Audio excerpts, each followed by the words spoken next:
Becca, 8 books. It is Friday night. I am finishing up The Shipping News by Annie Proulx.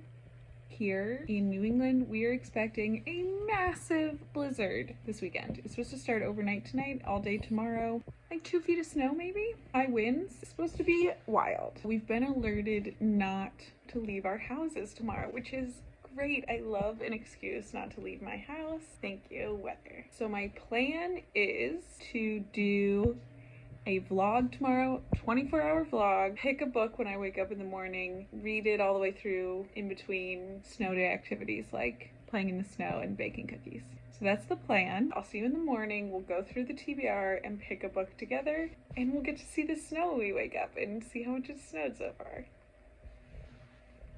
Okay.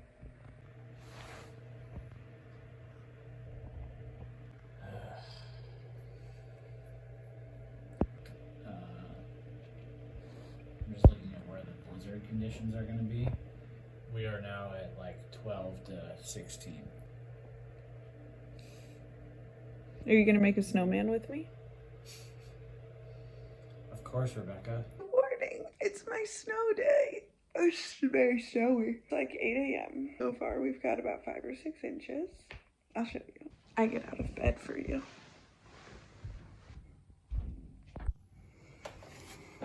Here's what we got so far. Definitely still coming down. It's exciting. Justin's downstairs making coffee. I'm gonna get back in bed and drink that coffee in a minute, and I'm gonna start my new snow day book. Let's pick out what I'm gonna read. All right, here's the stack. Let me get back into the covers. Let's see. Okay, so first and foremost, I'm excited to read The Last Samurai at some point this year, but don't look at this, okay? This book is like 600 pages long. We have A Month in the Country by J.L. Carr. In J.L. Carr's deeply charged poetic novel, Tom Birkin arrives in the remote Yorkshire village of Oxgodby to restore a recently discovered medieval mural in the local church. That sounds really nice. Okay. First Love by Gwendolyn Riley. Ev and her husband Edwin live together in London. I'm excited to read this. Daybook, I can't wait to read this, but this is a diary. I think I want to go with fiction so I can update you on the plot throughout the day. I'm gonna go between these two. Pretty tempted by A Month in the Country. Just speaking to me this morning. Unlike anything else in modern English literature, that actually startles me a little bit. What does that mean? I'm gonna read the first few pages of this with my coffee this morning. And if it's if I'm not feeling it, then I'll switch to Gwendolyn Riley. I'll report back. Thank you for the coffee, sweetheart. Good coffee. I'm gonna read A Month in the Country today. It's decided. Are you excited about the snow? Yes, so excited. Come on, it's kind of exciting. What are your snow day plans? I guess just read and read. Go on a romp together in the snow? Sure. And maybe we'll spend some time booking some campsites? Yeah, sure. We're going on a trip. More on that later, but we're going on a big trip. And we got a lot of stuff to book, so maybe we'll work on campsites. And I'm gonna read. I'm gonna bake cookies. And my book club is meeting at noon. So I get to see my friends in California. Tonight I'm gonna make stew. Stew and cookies. Snow and books. We're staying at the Goodell Creek Campground in the Cascades. So For how many nights? 2. And then driving from there to Anacortes, Washington, where we will take a ferry to San Juan Island, where we're staying for a night at the Moran State Park.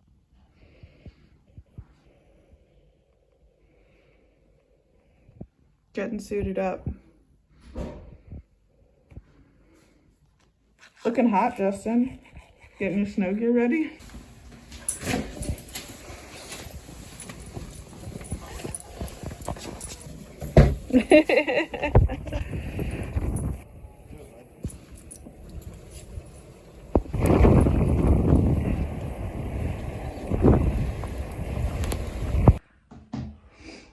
That was fun. We romped. I'm gonna make oatmeal now, a big steaming bowl, and then I'm gonna sit down with my oatmeal and my book and my knitting needles. Snow day!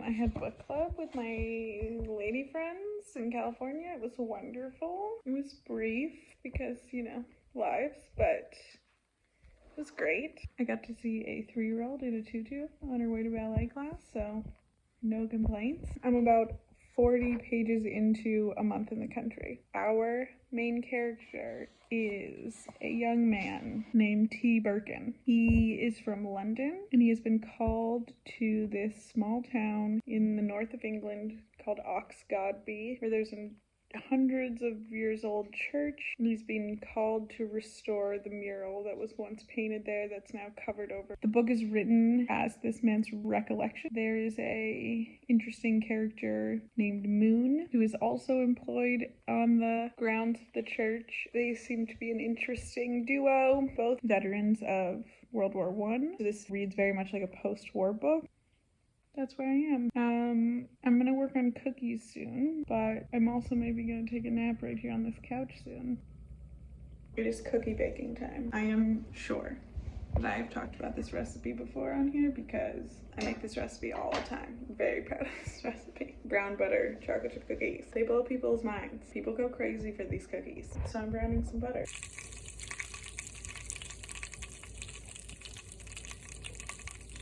All right. I think we have browned butter. If you look on the bottom, there's all these like golden-y little milk solids. Nice amber brown. Smells amazing.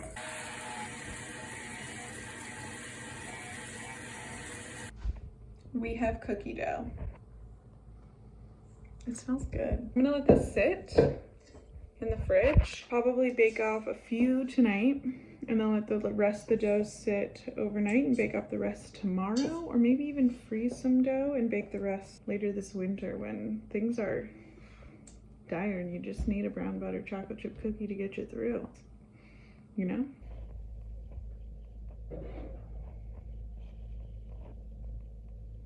Hi. I wasn't feeling like 100%, and it occurred to me that other than one very brief dog walk, I haven't actually gotten off of the couch yet today to do anything. Possibly, I feel kind of gross because I turned myself into human custard today. I'm gonna try to move my body here a little bit. I'm gonna do the absolute bare minimum and just a little bit of yoga. And then I'll go back to reading, and then it'll be soup time.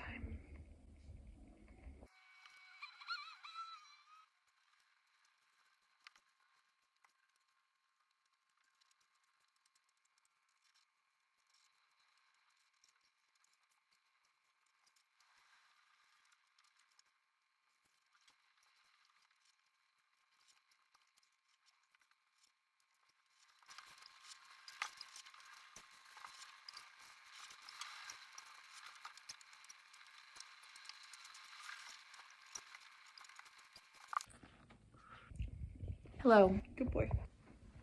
I did a little stretching. I washed my face and did a little face care routine. How moisturized do I look? Keep in mind, it's -4 outside, so. And now I'm gonna read some more. Drink some tea, do some reading.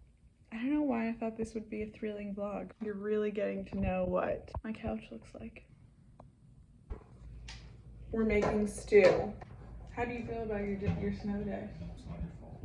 Thanks. What was your highlight of your snow day? Shopping for 90 minutes Liar. and -2 degrees. That was not your highlight. That was your low light. You don't understand the assignment. I'm working on my chickpea stew. I have a book update. So our main character is living in the bell tower of this church, working on restoring the ancient mural. I believe the central metaphor of this book is that the mural will never be restored to perfection, to how it was when it was originally painted, but his work is to be careful and diligent, to try to get it to a place of beauty that is an approximation of the beauty it once was. And this appears to me to be a metaphor for his post-war journey.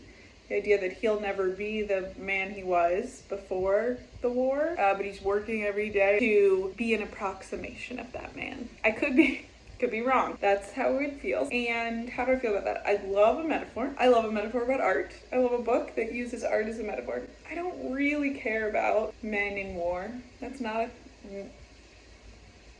nothing personal, but it's just not a theme in reading that really does it for me. Yeah, I don't know. He's just met the vicar's wife, and she's apparently a hottie, a real hottie. I see a love tale unfolding, so I will report back. Turmeric chickpea stew, homemade chocolate chip cookies.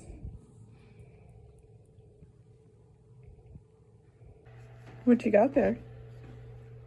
A beer and some cookies. Really good. I love you. Thank you. Oh, tastes like brown butter? Mm-hmm. All right, let's watch some stupid television. All right. We watched our stupid TV. Justin ate his stupid chocolate chip cookies. I'm gonna go get in bed and finish the book now. But before I do that, I need to brag about the sock I've been knitting.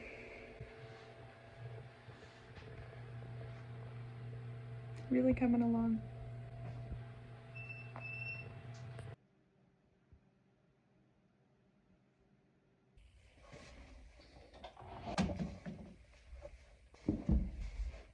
Hello. It's Sunday. The snow has ended. It's sunny. Really beautiful light in the house where the sun is reflecting off the snow. It makes me really happy.